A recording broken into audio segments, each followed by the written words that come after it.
tanking in the NBA. Kevin mentioned this, and I thought it was really important to talk about as well, because this past week we saw two NBA organizations get fined for their alleged tanking. One of those teams is the Utah Jazz with my guy, Lauri Markkanen, who got benched in Miami alongside newly acquired Jaren Jackson Jr. The Jazz are winning on the road in Miami, and they get benched, and somehow the Jazz still won the game. And afterwards, you had Bam Adebayo saying, we got to find a way to win against a team that's trying to lose. And that is an awful look for the NBA, and I know that Adam Silver was not happy about it. But when you have players like a Darren Peterson or a AJ DeBonsa or a Cameron Boozer, there's so many talented players coming into the NBA with the 2026 draft, but we have to find a way to, like, I don't know what the solution is. So I'm going to ask you guys, Alex, what would be your solution to prevent tanking in the NBA? I also am in the same boat as you. I truly don't know. I heard this one take about once you're out of like playoff contention, then you have like draft order points based on how many games you win, or you win in overtime or stuff like that. And based off of that, the highest percentage, or the team that has the highest winning percentage automatically gets the number one draft pick or something like that, or gets the higher likelihood of getting it. And maybe that's how it goes. I know people are just like upset in general about tanking, and they're really going at Adam Silver. Like, I don't think Adam Silver is a bad commissioner, but I'd also I like how creative he is with trying to find solutions to a bunch of different things, right? Like the All-Star game format and to this issue like tanking.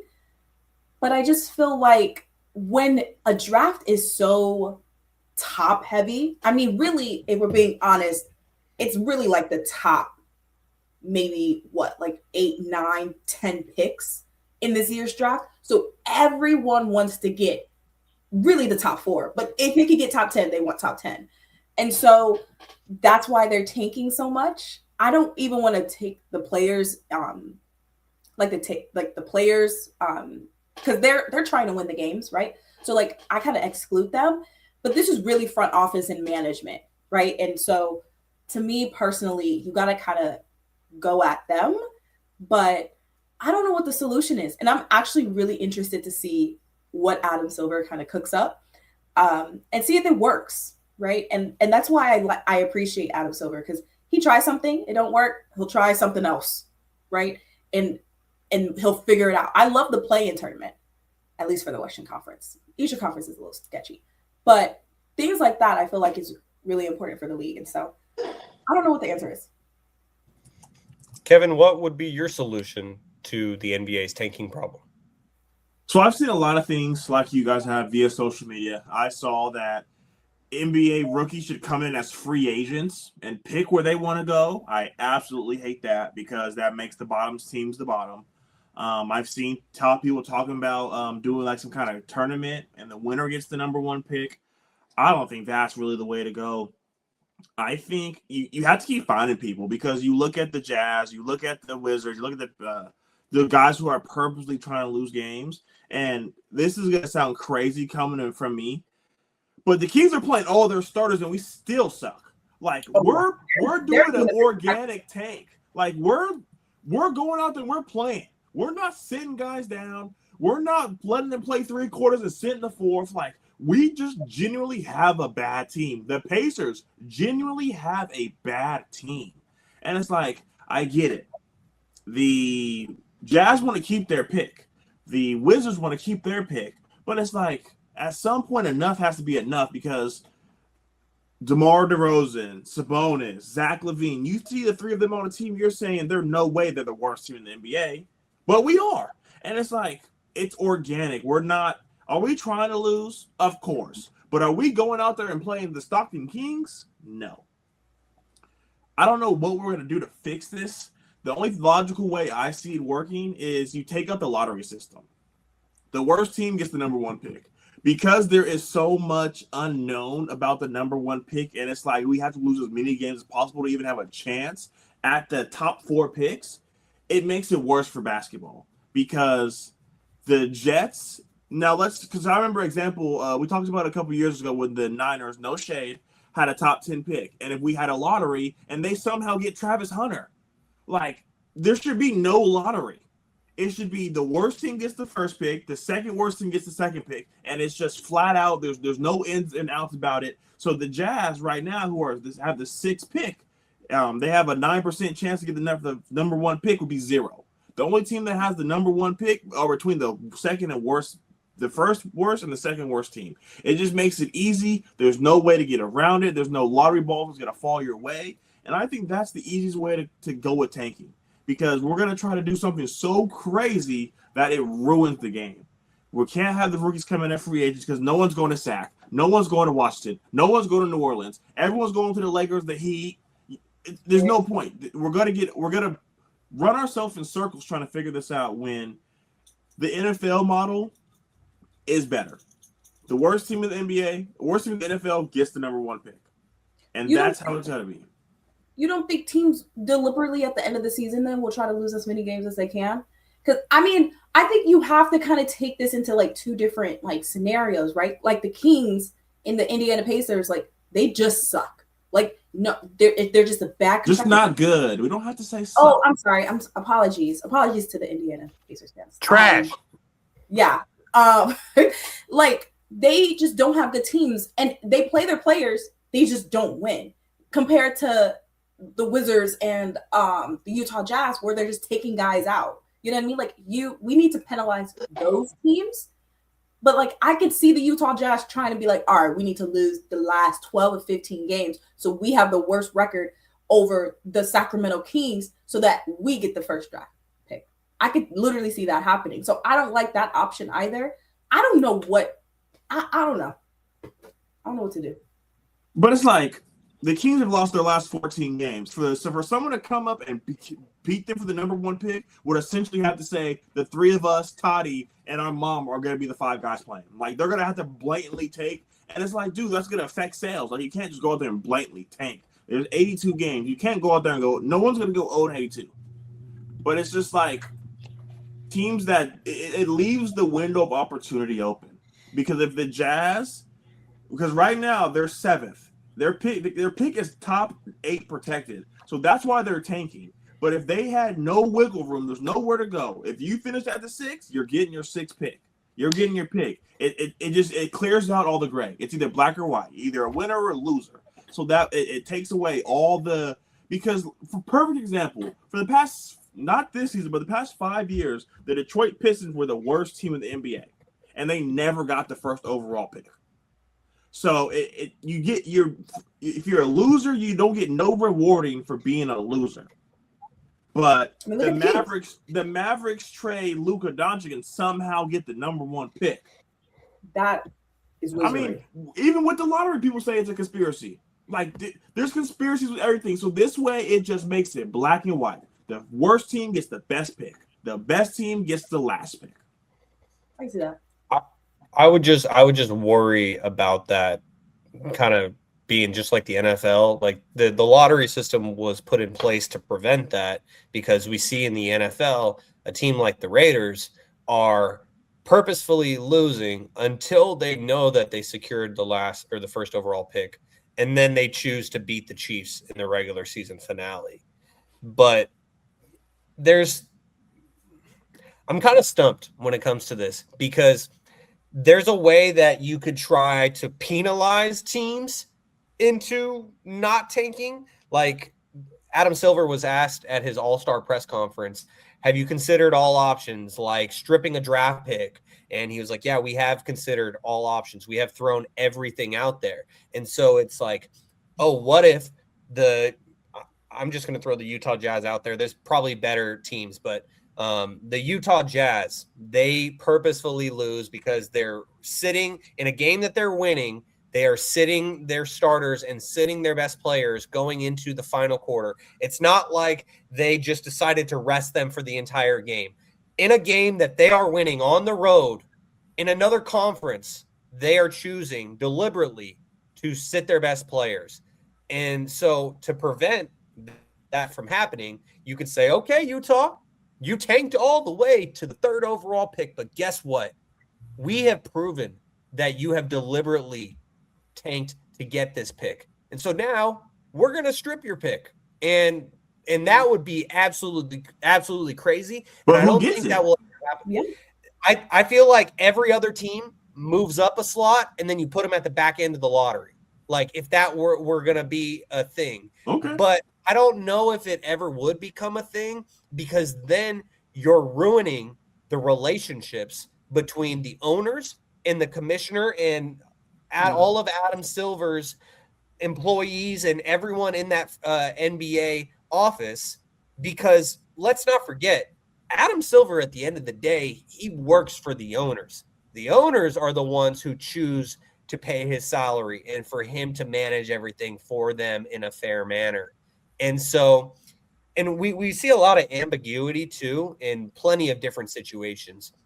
But it's like, who's to say that the Sacramento Kings aren't deliberately tanking? And talking about the Kings, since Kevin mentioned this at the top, I saw a tweet last week, which I just thought was absolutely perfect. You might have seen it as well. As there was a guy named Matt at 6 Rings of Steel, basically at 6 Rings of Steel. He says, which NBA team deserves the #1 pick this year the most?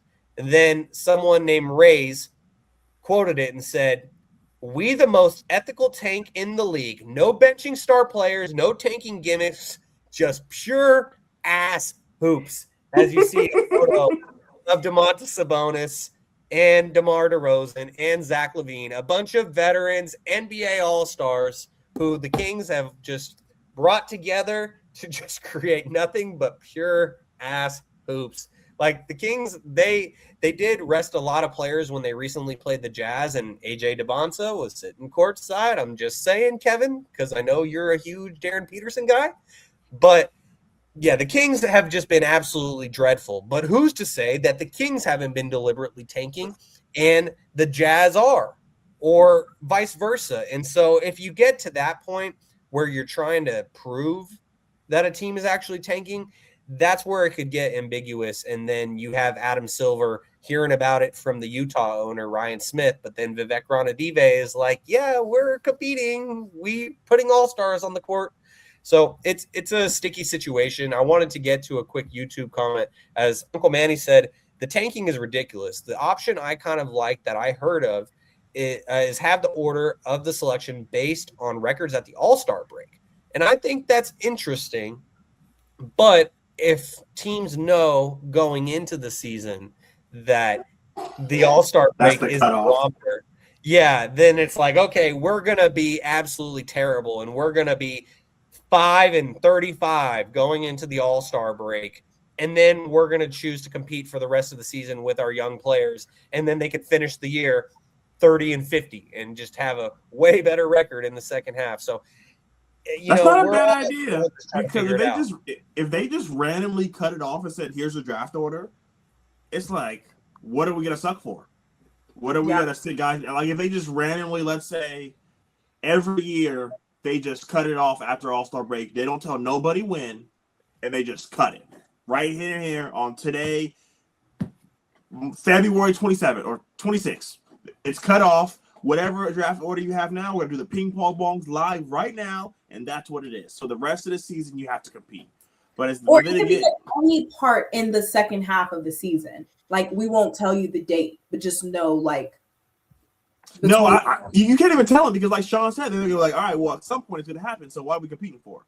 But it's like, but then again, it's like you have to get owners to sign off on that, and they're not going to sign off on it knowing that it can just be whenever we have a full moon in the second half of the season, they're going to just cut the season off.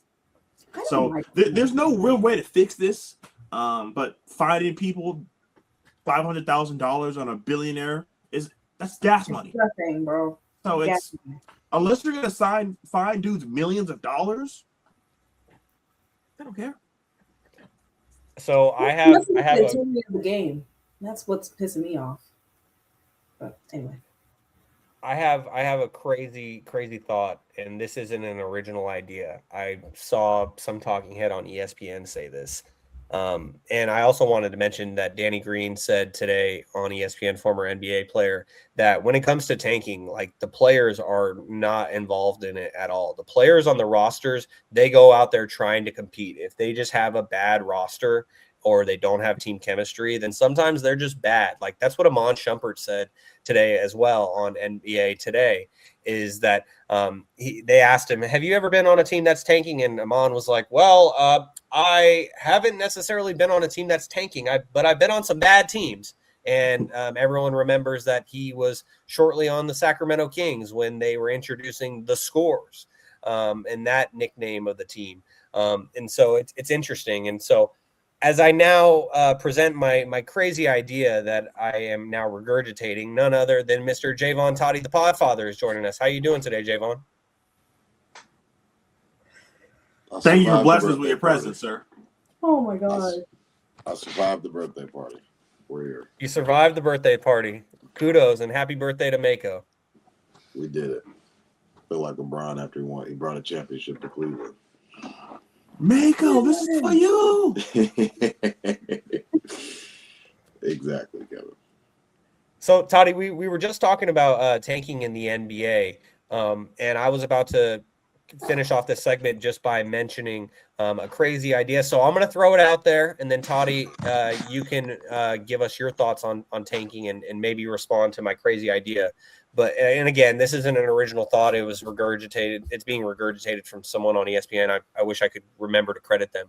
But what if you take the 14 lottery teams, so the teams that do not make the playoffs, and then you have the current players on that roster compete in a postseason tournament for the picks. So the team wins the team that gets the number one overall pick, they win that draft tournament. And then whoever gets second, so on and so forth.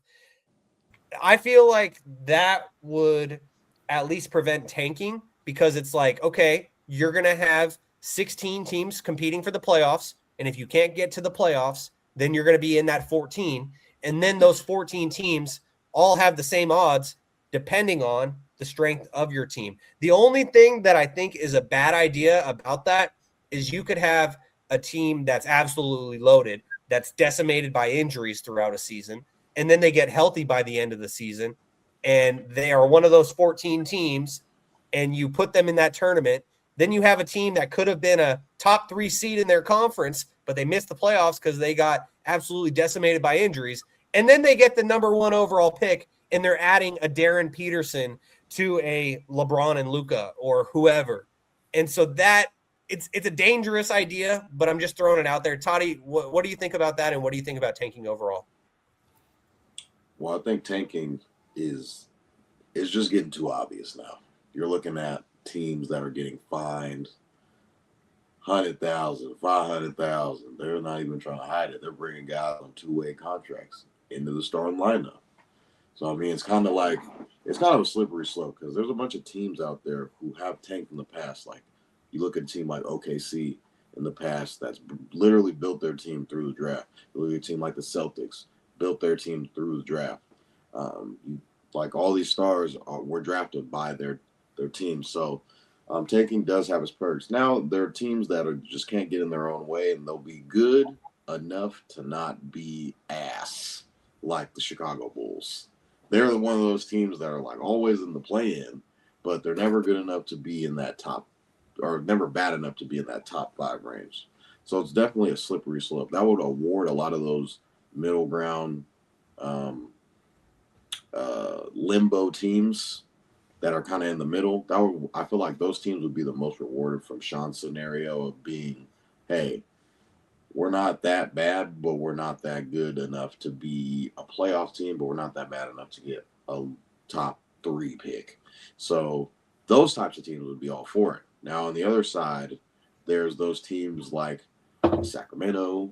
I mean, obviously the worst team in the league right now.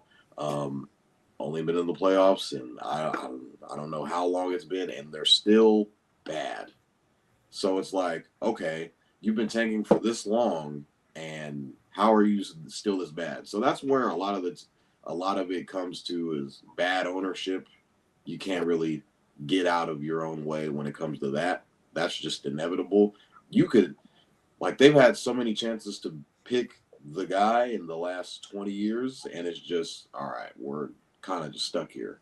And then you have, like I said earlier, teams like OKC, like the Celtics. I think the Wizards are trying to build something currently right now. I think if you have a competent front office, that can something like that can't really be changed overnight, because I think a meddling owner can get in the way of all of that. So a lot of it does have to do with your front office, your ownership, and where the team is as a franchise. And then you got teams like the Mavericks last year, who sold. Mark Cuban sold ownership. Apparently, he's trying to buy the team back. I'm not sure if that's true or not, according to reports. But sold the team. They trade away Luka for Anthony Davis. Anthony Davis ends up eventually, hindsight 2020, gets traded away. And you're kind of looking around like, okay, I understand that they did, by a freak accident, like triple, like the freakiest thing ever possible, they end up getting the number one pick. They had like a 0.5% chance of getting that. So the odds of that happening, if you were to spin that 100 times, that would probably be the only time that they ever would get the number one pick. Like 10 times out of 10, that does not happen. They got blessed somehow, some way, with the number one pick. And so now you still obviously have Cooper Flag, but the team around it, it seems like they're trying to tear the team down, and they still have guys like Kyrie Irving, who's coming back from injury. Don't know what his future looks like with the Dallas Mavericks, but taking works. There are definitely examples of it actually working. And then there are examples of it being like, what the fuck are you guys doing? Like, there's no way you guys should be this big. You guys should have some type of promise. You should have assets. Like, I'm going to keep going back to the Kings. Like, you can't be bad and have, like, expensive players that are making all this money, and you can't do it. You're, like, stuck. You can't be bad and be stuck. It's either one or the other. If you're bad, you're supposed to have a young, exciting couple of prospects that are kind of like, oh, okay. I feel like the Hornets are in that phase of, all right, we've been bad for so long, but we've been accumulating all of these top 5 picks: LaMelo, Conca-Nipple, Brandon Miller. And you obviously have a Miles Bridges, who was also drafted to that team. And then the Pistons, another team, got Cade Cunningham. You have Jalen Duren, who's an all-star. You drafted a Jaden Ivey, obviously, was a top pick, but obviously they get traded. Marcus Sasser, Isaiah Stewart. These are all guys they accumulated through the draft process, and now they're starting to reap the benefits of their team actually being good. So I mean, there's just a bunch of things that go all the way into it. I just think if you have the right front office, GM, ownership, it should be able to figure itself out.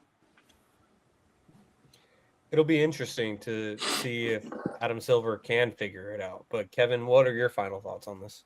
So going back to your idea of letting the bottom 14 teams play, I think the idea is great. It gives people a reason to actually want to compete at the end of the season and make it. They'll make money off it for sure. But the only problem I see with that is 3 teams in the bottom 14 don't own their first. So you're gonna let the Thunder play in the tournament. You're gonna let the San Antonio Spurs play. You're gonna let the Atlanta Hawks play. Like, is there a world where SGA goes crazy for 4 games and they get the number 1 pick? So it's like, if they just say you can't trade any more first-round picks, that idea is probably the best one we've come up with. But like I said, people like the Thunder are on one of those picks, the Spurs. So you're telling me before the playoffs start, you got to play in a death match for the number 1 pick and then go win a championship? People would lose their minds. Yeah, that is an excellent point when it comes to teams trading away their first round picks, because you can't have a playoff team having to go play for a pick that someone else traded to them. So that's an excellent point. The only counterpoint that I'll add to that is think about all the teams that have lottery protected picks or top 10, top 5, top 3 protected picks. Then you can say to your team, like, hey, if you guys want to play with AJ DeBonsa next season, then how about you go out there and you keep our pick? Because otherwise you're going to be playing with a Devin Carter or something like that. And so got to throw shade at my own guy who was a back end of the lottery pick. So it'll be interesting. We will continue to cover tanking as we keep it moving.